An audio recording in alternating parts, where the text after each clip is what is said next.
Good evening, everyone. Welcome to a Sunday evening session with Brian and Janice on this beautiful Sunday evening. I want to encourage everybody that we got a great week coming up with some, what, Brian? Local elections. Local elections. And I just want to encourage people to really, if you're in those areas, to really get out and vote. I do want to congratulate, and I want to extend my support out to Gwen England, who is running for county commissioner and for Perry County, which is Marion, Alabama, that area. I do support Gwen. I also want to extend our support out to Mayor James Perkins, who is running for mayor again in Selma, Alabama, which is my hometown, and he definitely has our support, and we're with him 100. Today we're going to do a little depiction of the debates of 2020, the first set of debates, which was last Tuesday, September the 29th. I know it was kind of difficult for people to really follow the debate last week, but Brian has gone and depicted what actually was said in those debates to help you understand actually what took place and what each candidate was representing, which forum they were standing for. I want to encourage you to be very cognizant of the political debates. Listen, do your research, know what each candidate is standing for. Don't just buy into it just because, hey, everybody else is, but know what each candidate is representing or what the platform they're standing for. With that being said, I want to encourage you to share this video. I want you to get as many people as you can to listen carefully. If you missed the debate, the presidential debate last week, Brian is going to break it down to you tonight. He's going to break it down for you so that everyone can understand. Okay? Let's go, Brian. Hello, everyone. Facebook family, YouTube family. It's great to be with you all again. We do want to say, as it relates to Gwen, who's running for county commissioner, that is the oldest form of county government created.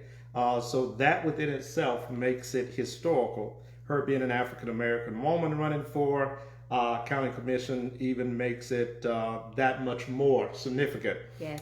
The county commission was created in 1798 by William Penn, and I think some of my historians out there can fact check me on the date.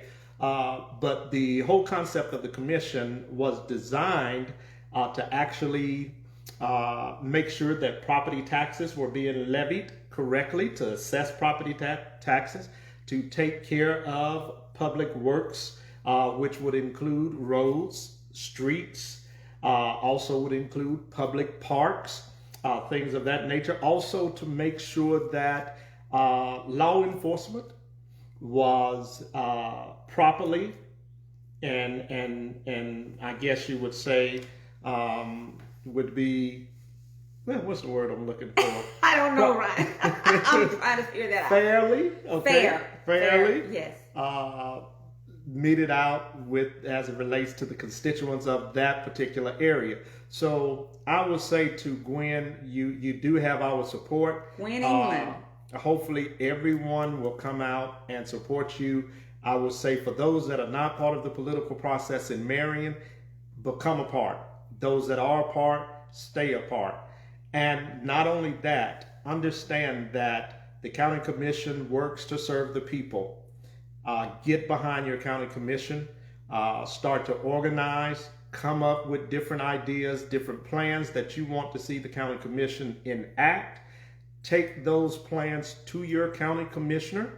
Make sure you hold them responsible, and I'm sure Gwen will hold her other constituents, if she is elected, responsible to the people. So I want everybody, again, in Perry County to get out and to exercise your right to vote. All politics first start on a local level. We must remember that.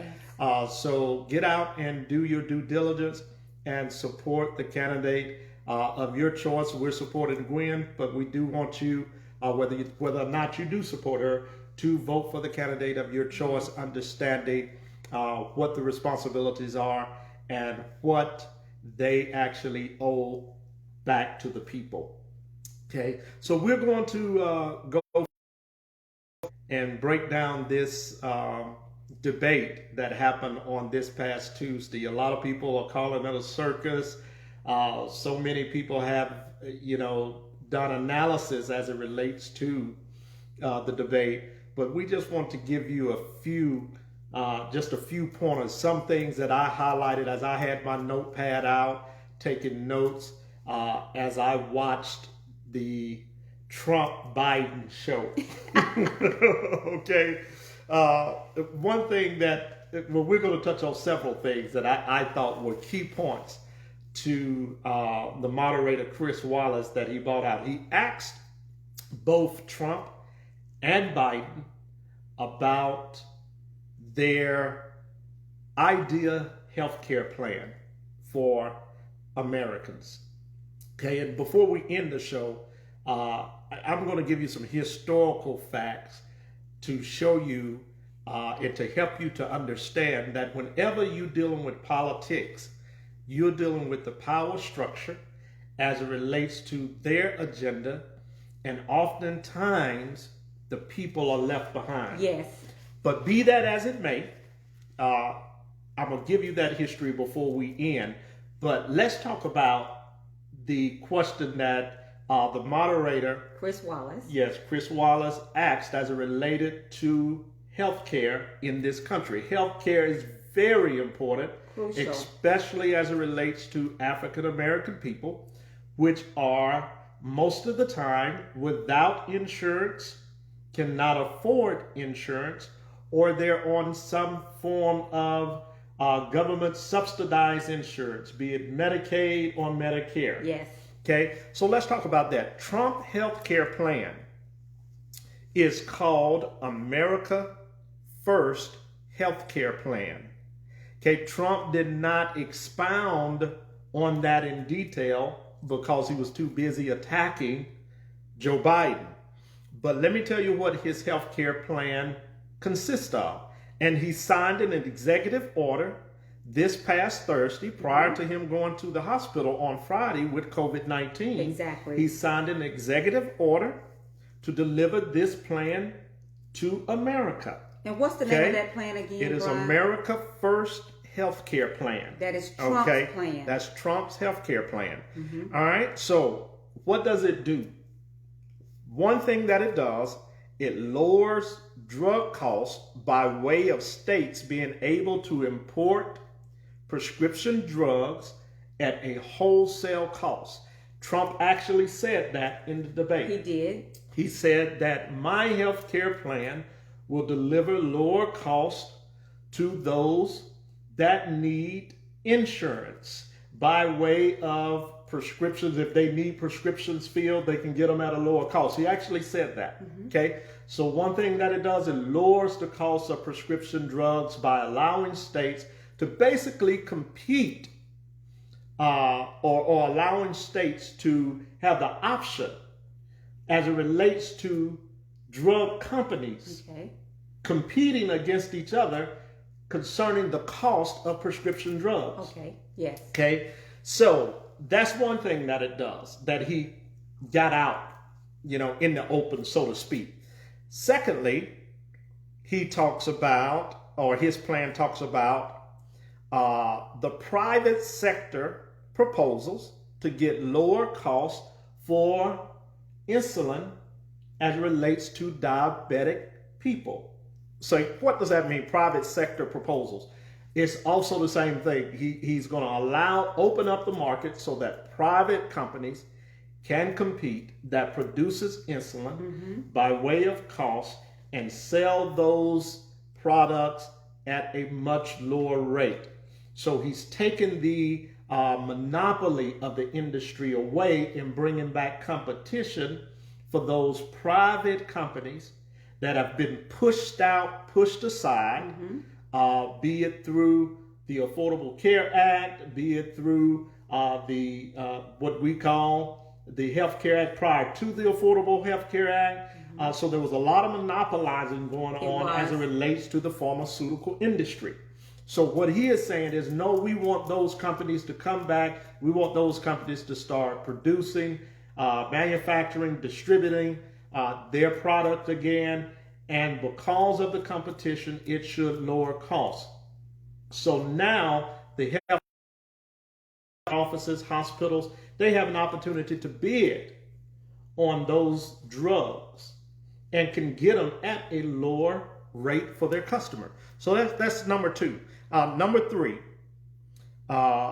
he wants to lower the premium cost for Medicare Advantage and Part D. You're a healthcare professional. Yes. You deal with Medicare all the time. All the time. I want you to explain, being an RN for over 30 years, the difference between Medicare Advantage and Medicare Part D. Okay. Medicare has contracted out their insurance, the insurance part as far as the health care and the medication, to other subsidies, such as there's Viva, there's Cigna, there's United Healthcare, there is Blue Cross Blue Advantage. So all of those companies actually bid on, they actually fight for Medicare patients, and they each have their own plans that they make available to patients or to the public, to people that are on Medicare, to give them the lowest cost and to give them the best coverage for the area that they live in. And with that being said, there is a premium that each one has to pay, everyone has to pay for those premiums, for that insurance, those particular insurances. And they are able to, based on the number of people that they have under their coverage, they are able to actually lower a lot of their drug rates. Also, some of them offer zero co-pays for doctor's offices. There are a lot of advantages to that. So what they're doing again, they are competing. They're part of that competition circuit too. So what is Medicare? What is Part D? What does that consist of? Part D is your medication. Okay, so Strictly Part D deals strictly with medication. So now, having said that, one thing that Trump wants to do as it relates to the Medicare Advantage and the Medicare Part D is lower premium costs. He's wanting, as far as the Advantage, that opens up the arena for competition. Right. He wants to lower premium costs with Medicare Advantage by 34%, and he wants to lower the premium costs as it relates to the Part D portion, which is the medications portion, by 12%. So that's something that is in his America First healthcare plan. Another thing that is in his plan is a proposal to actually offer discounts to community centers, community health centers, to urgent cares as it relates to insulin, epinephrine, those who are uninsured or have a high cost share insurance through the Affordable Care Act. He wants to lower their cost as it relates to those drugs that they need. Okay. Well, you know, one of the things we see, Brian, with the Affordable Care Act, the insurance, the premium on those most of those insurance is extremely high, especially for families. So any adjustments that can be made to help lower those costs, those premiums and out-of-pocket costs, would be advantageous, very advantageous for people and for families especially.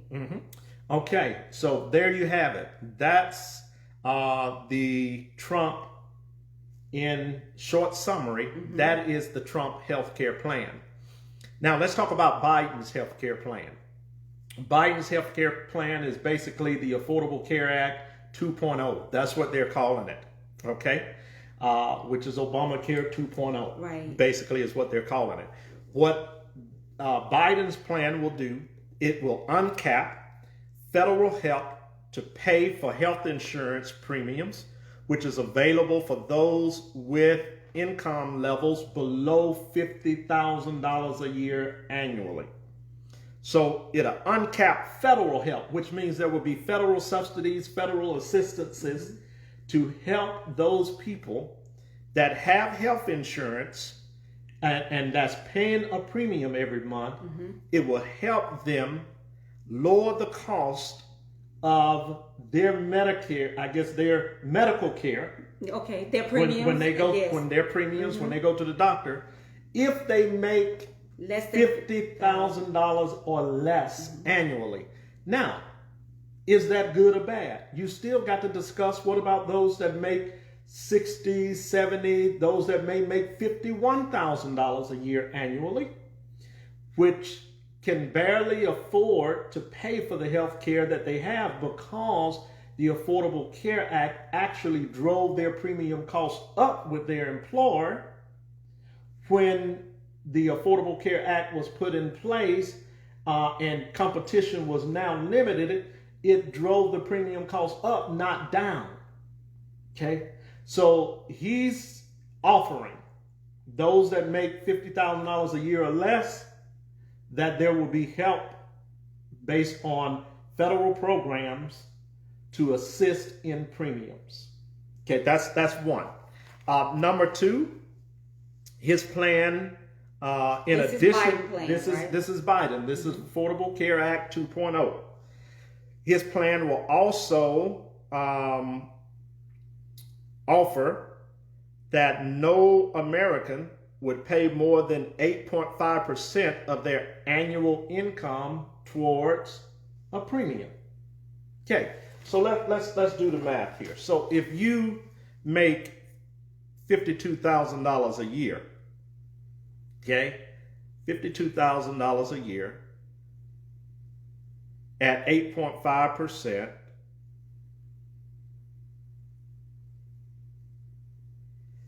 your premiums would be no more than $4,420 annually. Okay, so annually, that would be $368 a month. No more than $368 a month. Okay. Okay, so that's the another part of his healthcare plan that he is proposing. Okay. Okay, so that the premiums don't exceed 8.5% a year based on your income. Okay, and then thirdly, he has a public option for those people that do not have insurance. Okay. And mostly that's going to be business owners, right?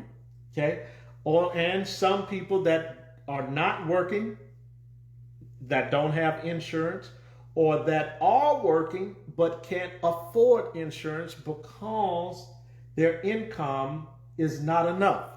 You also have, Brian, that some companies and corporations that don't offer.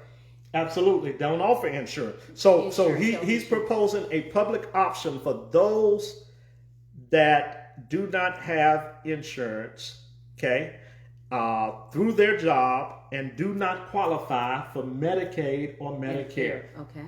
Okay. So what the question is what will the public option consist of? How will the public option look? Okay. So that is not explained in detail as it relates to Trump's health care plan. Biden's health care plan. Mm-hmm. But it is a part or stipulation or proposal in his plan that he wants to push. Okay? Okay. Some of his fellow colleagues in the Democratic Party, they're not crazy about that because they're saying it opens the door for universal health care. It opens the door for a social health care type plan to be looked at. Mm-hmm. Okay, so and that's what Barney Sanders and that's what Barney basically promotes is a universal type health care plan. Matter of fact, it's not just Barney. Most of the Democrats agree with the fact that there needs to be an established healthcare plan in some format that would cover all Americans, pretty much. Okay. So, and we'll leave that there. Next, we want to talk about, and this is important to me. We want to talk about their plan for Black people. Okay. I want you all. Well, let me go ahead and just move say it, forward. Brian. I'm gonna say it afterwards. Okay. We're gonna let them. Let's talk about their plan for Black people. We've already seen Trump sign the Hispanic Act. We saw him do an executive order on that. Okay, in June.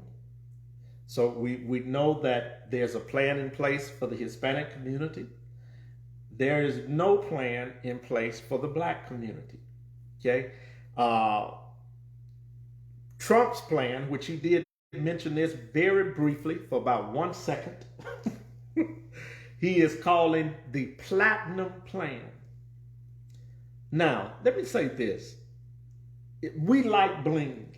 See, platinum rings and all of this other stuff. Platinum necklaces, and we like bling. So in order to appeal to Black people, he has to put a little swagger in there and call it the Platinum Plan for Black people. What does this Platinum Plan do is the question that we have to ask ourselves. Okay, the Platinum Plan is stated that it is an empowerment plan, economic empowerment plan for Black people. Doesn't do much. But one thing that it does, it increases lending through community development financial institutions. And they're proposing $40 billion in government funds to those institutions to help out those entrepreneurs that want to invest back into the Black community. Okay. It also offers grants for micro lending and organizations that can help Black entrepreneurs. It makes a proposal to make Juneteenth a federal holiday, and it enshrines a national database for police misconduct into law, named after George Floyd. Okay, so that's what the Platinum Plan with Trump would consist of. Nothing said about reparations. As a matter of fact, Trump stated in 2019 when he was asked about reparation, he said, it's not going to happen under my administration. Biden on July the 29th of this year, 2020, when he was the candidate for president prior to becoming the nominee, was in a debate. He was asked about reparations. Biden circled the proverbial wagon, never answered the question, and concluded by saying that the Hispanics are here to stay. They're going to be a force to be reckoned with in this country. They make up half the population. We need to let them in. We need to make sure their schools take them in. We need to make sure they have health care. We need to make sure this and that. Says nothing about reparations. When the moderator asked him what was his plan as it relates to reparations, he skated all the way around the question, never addressed the question as it relates to reparations. Simply stated that Hispanics are here to stay. We need to make sure we open a door to be accepted of them and to make sure they have an opportunity in this America. Okay, I want you all to Google that. If you just Google Biden's stand or response on reparations from July the 29th this year, it is a mockery to Black people. He never addresses the question. Okay, so let's talk about Biden's plan for Black people, which Chris Wallace tried to ask him that, and he tried to answer. His answer was just as short as Trump's answer. His plan is called Build Back Better. Build Back Better plan. Okay? And his plan is basically focusing on economic recovery. Listen at this now, which includes blacks, Latinos, Asians, Pacific Islanders, and Native Americans. There it is. All right. His plan will also set up reforming opportunity zones. Okay. Reforming opportunity zones. All right. We already have opportunity zones, which opportunity zones is set up through the federal government in an area that is in despair, low income areas, for investors to come in, invest in those areas. The state gets funding from the federal government to offer grants. Not only that, to offer capital to investors that will come to community zones and to put business in low income areas. Okay. I often this as it relates to just from a political aspect. When you deal with the dilapidation in opportunity zones, what we have to also understand is if we do not have African American people investing in those low and Hispanic, okay, if you are giving investors capital gains breaks as it relates to setting up their businesses there, and they are not of the same persuasion, then they do not have the community's best interest in mind. Exactly. So we have to make certain that when we deal with opportunity zones, we want to attract investors that look like the constituents of that particular area. Okay, so what Biden's plan will do is reform opportunity zones. Okay, investing in affordable housing and ownership in the same area or vicinity that the opportunity zones are actually in. So we had a poor connection. connection. All right. So good. All right. So let's go on. All right. Next, his plan will expand child care access to the tune of about $2 trillion. What does that mean? It means more pre-K programs. Okay. Means more early childhood opportunities. That money will go into states, and states will, by way and in turn, divvy that money out to early childhood programs, pre-K programs, things of that nature, as it relates to pushing money into the educational system to get the child at an early age, 3-4 years old, getting them in a program where they can actually start the learning process. Okay. All right. And then third, his Build Back Better plan will make public colleges and universities and HBCUs tuition free for making less than $125,000 annually. Okay, which is estimated to make 90% of African American and Latino communities. Okay, all right. Also, the 2-year college, his plan makes free for everyone. Tuition free for everyone. Okay, so that is the plan for Biden and Trump as it relates to black people. Nothing about reparations at all. Trump says not going to happen. Biden skates around the question, never answers the question, never deals with the question. Only thing that I've heard him say about it is that we may need to form a study group to study reparations. Well, that's fine. We're going to talk about here in the coming on one program. We're going to talk about California just passed legislation dealing with reparations, and we'll break down the California bill that they just passed as it relates to reparations. And that was just last week. That was last week. So we're not going to get into that. I've already started reading the bill, Okay. but we'll talk about it. There's some things that I've got questions on that I need to find out, but we'll deal with that. But those are your plans, brothers and sisters, for black people. Absolutely nothing. Okay, next. Crime bill. Crime bill. All right, when Trump was asked about the Black Lives Matter movement, he kind of diverted it to police need to be protected. We do not need disorder. We need law and order. We heard him going into that dialogue over and over and over. Biden, ignorantly, and I will say ignorantly, did not have a response.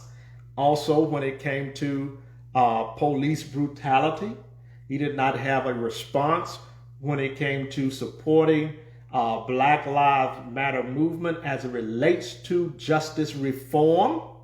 I don't know what his position is as it relates to Black Lives Matter, but in reference to justice reform, he did not have a clear-cut answer. He diverted to, we're not going to defund the police, we are for law enforcement as well, which tells me he has no clue on what's in his plan, supposedly, that he's putting forth. Okay, so what is Trump's plan? Trump's plan is called the First Step Act. That is his crime bill, the First Step Act.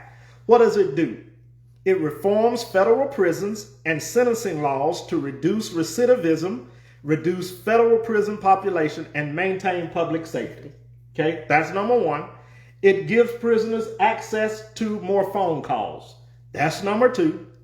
It transfers prisoners closer to their primary residence. So if you're out of state and your primary residence is in another state, it will allow you to be transferred to be closer to your primary state where your loved ones, your relatives are, your friends are.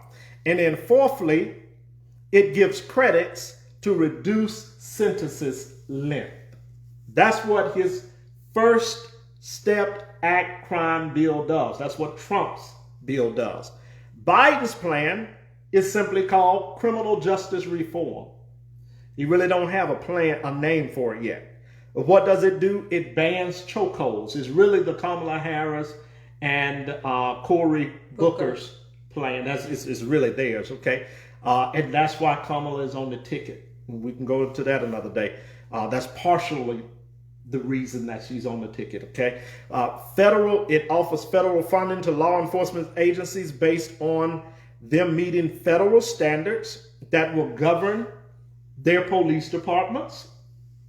And it reduced prison sentences as far as mandatory minimum prison sentences, and it ramps up the use of clemency.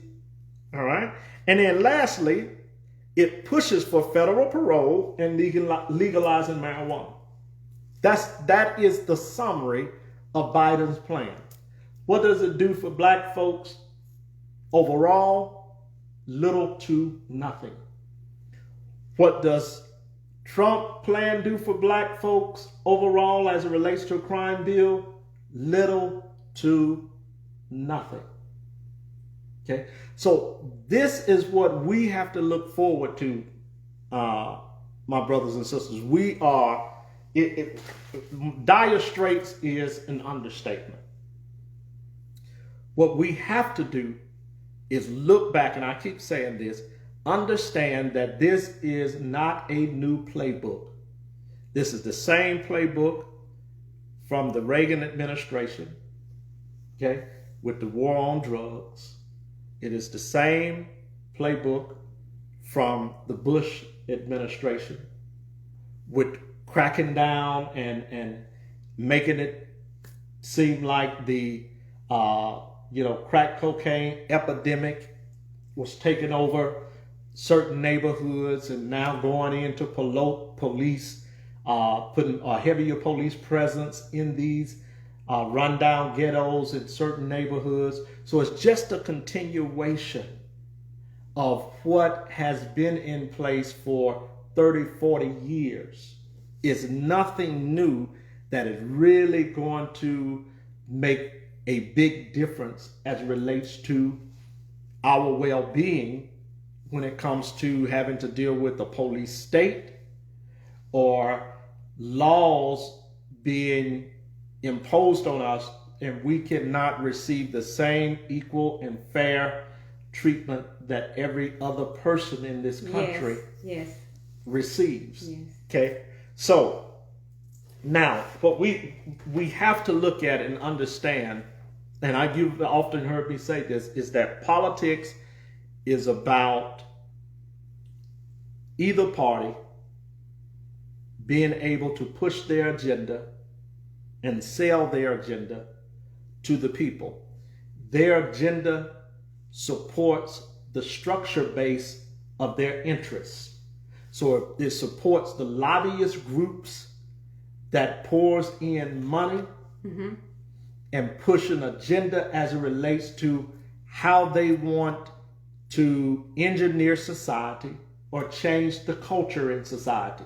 Okay, we have to understand that when it comes to politics, when it comes to what the government was set up and designed to do. Yes. There's an excellent little book called Excellence by James Gardner. James Gardner says this about the United States democratic process in the government system.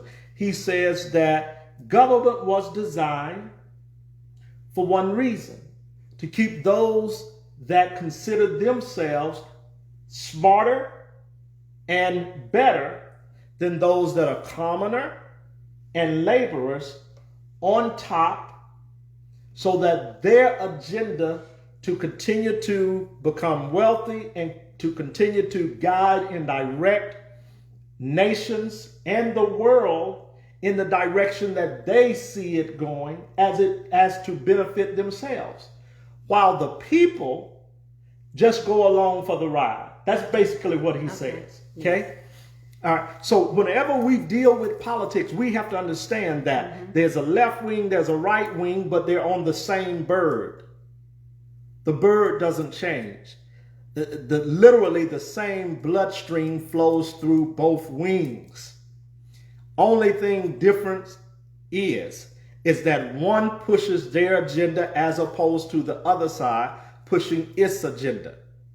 So when you have, and I'm not discouraging you as it relates to the political system. What I want you to do is learn how the political system works so that you can get involved to help it benefit not only yourself, but your children, your grandchildren, your neighbor, your community. We need to know how the structure of the system is designed and how it works if we're going to be effective as it relates to our vote, as it relates to certain policies we need to have passed, as it relates to certain bills we want to see pushed in legislation. We need to know how the system works.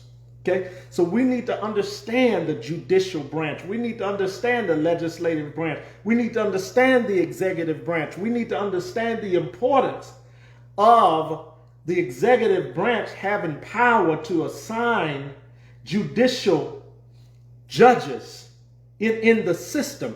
That's what we're looking at and dealing with right now. Yes, the Supreme Court. We're dealing with a Supreme Court nominee that is very pro everything as it relates to a conservative ideology. Yes. And that happens to go against some of the liberal ideology, if you will. And that's how I'll phrase that, because I'm not going to get into the politics of what a person does, what a person don't do. I'm just saying it's a certain ideology. Yes. Her ideology is strongly conservative, which opposes a liberal ideology. That's how simple that is. But one thing that Trump did say that was very important during the debate, he talked about packing the court. He said that when you are the president and you win the election, you can do what you want. That puts you in position to be able to nominate and to assign judges. That's right. Now, he also said something else that was very important. He said when he came into office, there were 300 judge positions that were left vacant by the Obama administration that was literally should not have been left vacant, that put us in a quagmire. Because those positions that he filled with all conservative judges, which now opposes the agenda of liberal ideology, which majority affects the system that we're locked in as black people. Okay, so what does that mean? That means that the justice system that we're trying to change will not change because of the appointees that the president had power to put in place to keep you locked and blocked into a lower caste system. Yes. Okay, so now also let's understand this. Let's talk about what when Joe Biden and Trump, as it relates to the immigration system.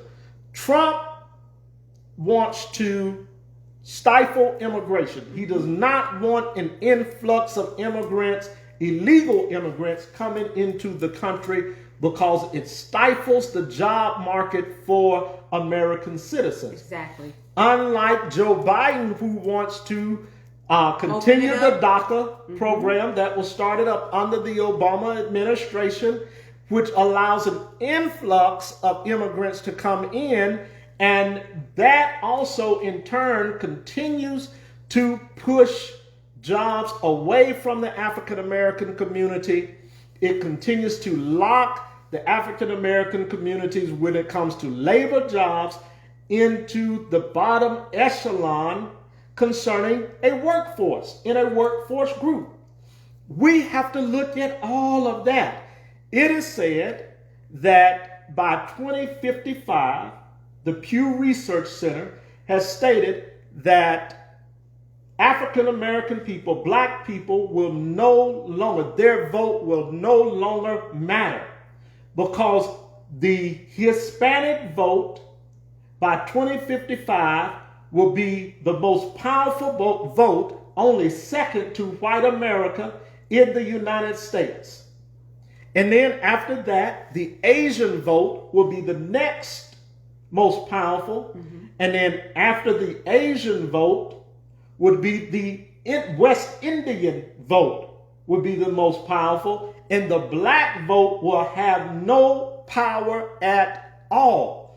These are numbers based on immigrants coming in now. Also, that same research states that but before the year 2050, blacks will no longer be considered a part of the labor workforce. Period. So the jobs that are now held by us in factories, Yes. some of the jobs that we're still doing in maintenance, those jobs will be overrun and overtaken by immigrants, and African Americans will not be a part of the work labor force anymore. Okay? Now, who's getting those jobs now, Brian? Who's The job, most of the jobs now, a lot of the manufacturing jobs, there's a good number, probably 35% are African Americans that are in these jobs. Hyundai plant. Yes. Okay? That's an example of what I'm talking about. Okay? Maintenance job. If you are a maintenance worker at International Paper. Okay. So that's what they're talking about when they talk about the labor force. That is going to be done away with. African Americans will no longer occupy those labor jobs that pay a good, decent wage. They will be totally run out of the system. Not only that, with the Asian migration that's happening in the United States right now, in 30 years, which is 2050 also, they will be the third largest population in the United States, which they will occupy, they're saying roughly from the research, roughly between anywhere 30 to 31%. Second, the Hispanics will be the largest next to the whites. Okay? Blacks will, they're saying by 2050, will only be 9%. okay, of the population. So guys, what we're doing, what I'm sharing with you, all goes back to the political structure that is in place.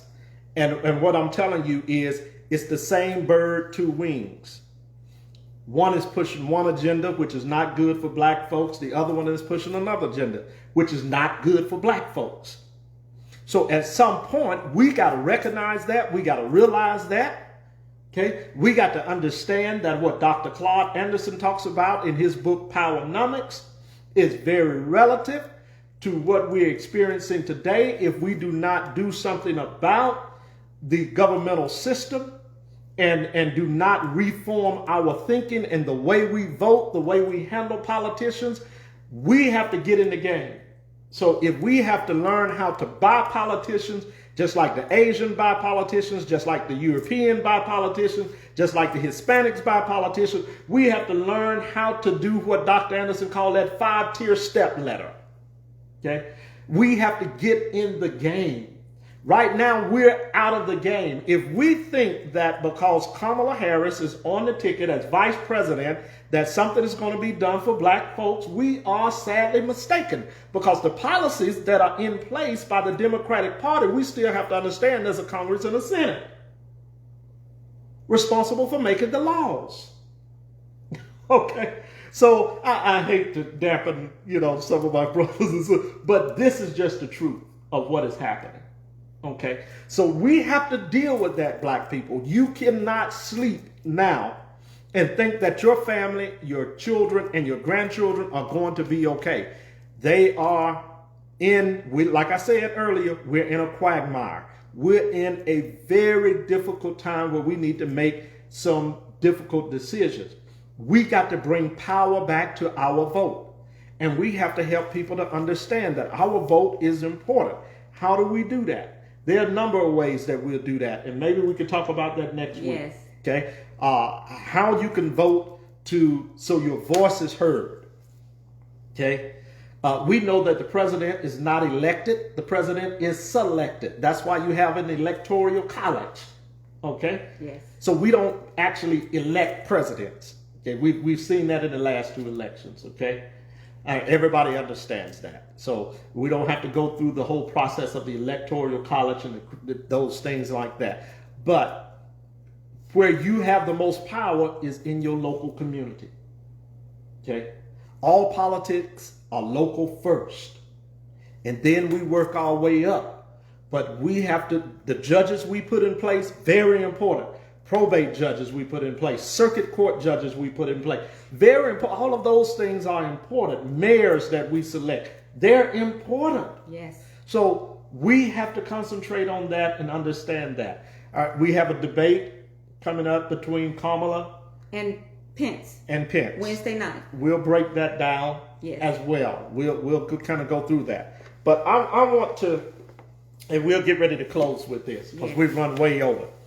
But I want to share this book with you. It's called Declaration of Independence, Cross-Examining American Ideology by Howard Zinn.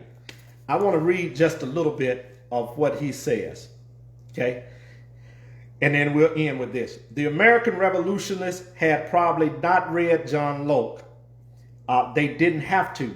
They were moved by similar circumstances, the necessity to overthrow monarchical rule, to put forth a rhetoric that would win popular support, and then to set up a government that would be more democratic than a monarchy. It would be a representative government, but one that would represent the interest of the wealthy class most of all. And so, the Declaration of Independence, a masterpiece of rhetorical idealism, was followed by the Constitution, a masterpiece of ambiguous practicality. The combination of rhetoric and ambiguity appeared in the Bill of Rights itself in the Fifth Amendment, which says no person shall be deprived of life, liberty, or property without due process of law. Indeed, when the Supreme Court in 1857 had decided between Dred Scott's liberty and his former master's property, it decided for property and declared Dred Scott a non-person and to be returned to slavery. Now listen at this. There was no representation for half of the population, which were black. When the Declaration of Independence was penned, there was no black representation there. So you were not factored into life, liberty, or property without due process of the law. It did not apply to you as a black person. Okay, now listen, this is what he says. He says, blacks were not looked on as human beings by those who were fighting a revolution in the name of freedom. The Constitution was blatant in its representation of the interests of the slaveholders. It included the provision, Article 4, Section 2, that escaped slaves must be delivered back to their masters. Listen to what it says. All right. Madison wrote that representative government was a good way of calming the demand of people for an equal division of property or for any other improper or wicked object. He says the Constitution did not do away with slavery, it legalized it. Congress and the president had other priorities that came ahead of abolishing slavery. Talking about Abraham Lincoln, okay, when they said the president. Billions of dollars were invested in Southern slaves, and Northern political leaders wanting to keep what power they had did not want to rock the national boat. I'm going to end there. Okay? I'm going to end there because I want you to understand that this governmental system that we so just being unaware of, trust in, has never been for us. It was not put in place, nor was it designed to benefit African people, black people. It was not put in place to benefit those that were enslaved and those descendants of those that were enslaved. You need to understand that. You need to understand that there again, it is the same bird with two wings. Right and a left wing is on the same bird, and the same blood flows through each wing. That's right. That's it. It is about their agenda, and what you saw last week as it relates to the presidential debate, if it did nothing else, it was poignant in pointing out the fact that it did not have an agenda to address black people's issues. The government has never had an agenda to address black people's issues from the day of its inception. The Declaration does not deal with it. The Constitution does not deal with it. And we could talk about the 13th, 14th, 15th Amendment, which was supposedly put in place to correct the issues of slavery, did not deal with it because those amendments now became no more than foundational laws for the civil rights movement to integrate and to re-establish laws for all other groups other than blacks. That's right.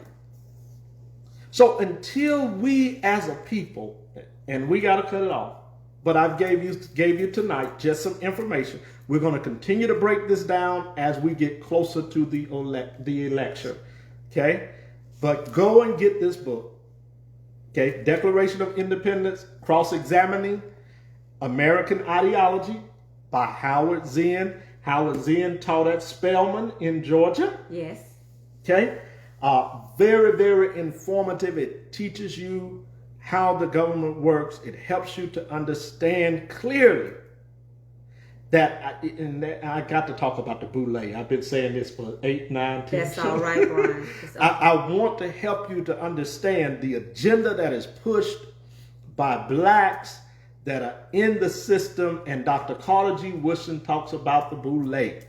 He talks about they are pushing an agenda that is based on a political ideology, not based on really trying to reform the black community and get help for the black community. They do not push an agenda to help the least of these or the majority of blacks. They push an agenda based off of a democratic ideology that has been put in place that benefits them, those that are in a middle class or above status, period. Okay? Basically, upper middle class. Upper middle class. We need to understand that.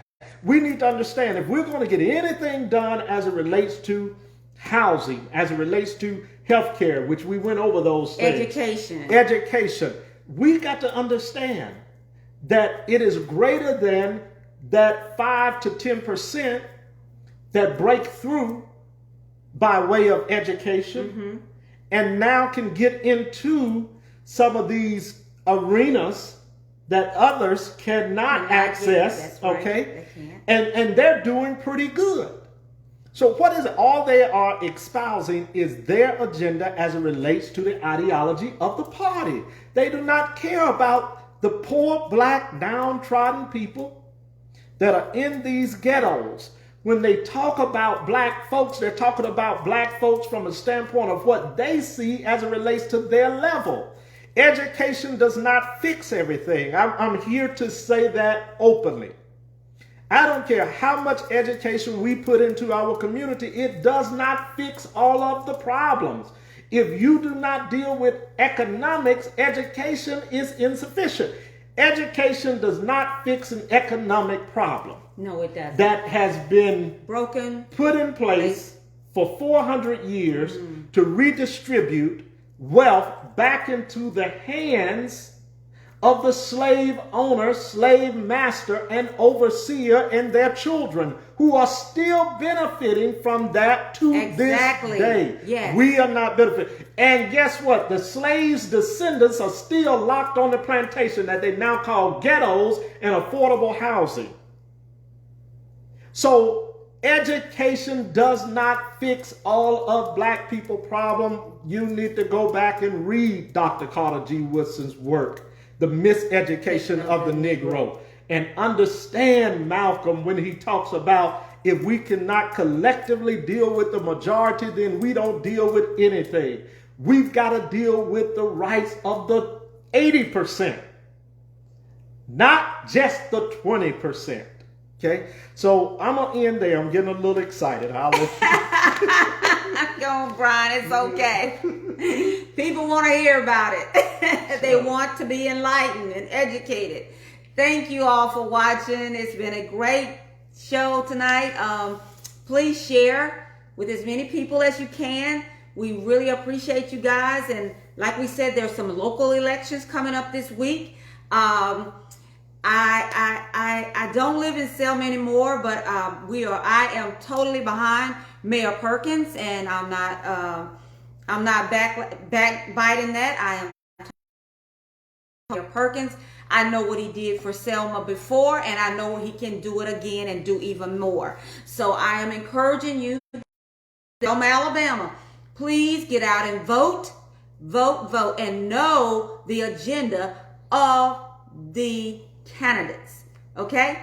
And next week we will be sharing about the political debate that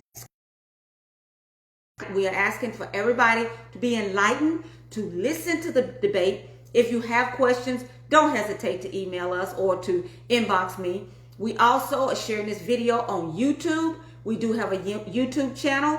It is called Men and Women of Destiny.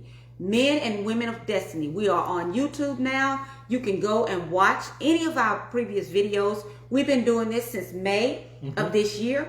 We're encouraging you. We want to educate you. We want to let you know that we are not partial to one party or the other. We're partial to the truth. Absolutely. Okay? And let me just give a shout out to Michelle and the interview that they did with Mayor Stephen Reed of Michelle Summers, Montgomery, Alabama. Yes. Okay. Shout out to them for a awesome job. Awesome interview.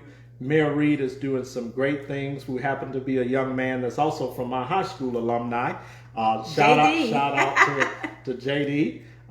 So we just want to continue to encourage you guys Shout out to our national people that are in the fight: Karen Hunter, Dr. Greg Carr, Dr. Claude Anderson. I can Yes. go on and on. And Judge Joe Brown. Judge Joe Brown, One of my favorites. even though he's right in your face. But hey, guys, we're in this together. Joe Madison. Don't leave out Joe Madison. We're in this together. Yes. So please tune in, watch on YouTube, share, subscribe, give thumbs up. If you want to donate to Men and Women of Destiny, we are working on trying to do some things that will affect the community in a positive way and set ourselves up as relates to being able to help and assist Black people. Yes. So please do what you can, do your part, and we're there to help and support you as well. Yes. So to that, I will say sign off. We And will share say this goodbye. video, please. Share. Thank you. Love you guys. Everyone have a Bye-bye, family. Love you. great week. Bye-bye.